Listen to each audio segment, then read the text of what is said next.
I want to turn to Deputy Secretary Connor real quickly, and obviously we look forward to working with you on some of the technical concerns with the New Mexico bill. Very much appreciate your feedback on that. I want to switch real quickly to an issue of just how we best spend what are obviously very limited taxpayer dollars in resolving some of these shortage issues. And recently, the Bureau of Reclamation conducted a value planning study of the proposed diversion project on the Gila River in New Mexico. How much should we expect that the proposed diversion project would cost according to that study? What's the range that it found? Reclamation has looked at that at the appraisal level, which is a very, preliminary level of analysis, but the range is somewhere in the neighborhood of, I believe, $600 million to over $1 billion for a new diversion project on the Gila River system. At least in the initial report, it was, I believe, $685 million up to $1 billion and change.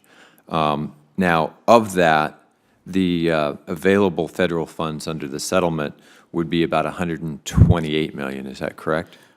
Yes, under the Arizona Water Settlement Act passed in 2004, there would be the opportunity for up to $128 million. That was dependent. That last $28 million was dependent upon return on investment in the Lower Basin Development Fund being at a certain level, which it has not been. Right.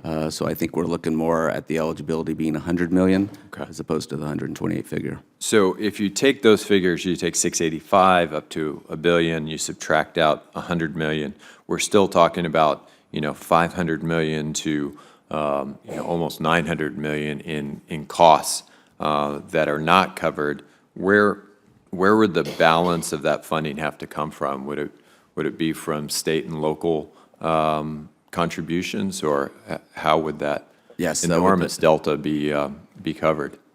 I think given the federal funds available already, that there is not a good expectation that there would be additional federal funds available for this project. So yes, it would be state and local funds that would be needed to finance that particular project. The balance, as you referenced, over $500,000. If I remember right, last year Reclamation also looked at the cost-benefit analysis of that. Did that report find that the benefits outweighed the costs for any of the proposed diversion configurations? I believe that's correct. The preliminary work on feasibility did yield a questionable cost-benefit where the costs were greatly exceeded the benefits. That work would be shored up in more detail in an EIS process that's being contemplated, but that was the preliminary analysis. Thank you.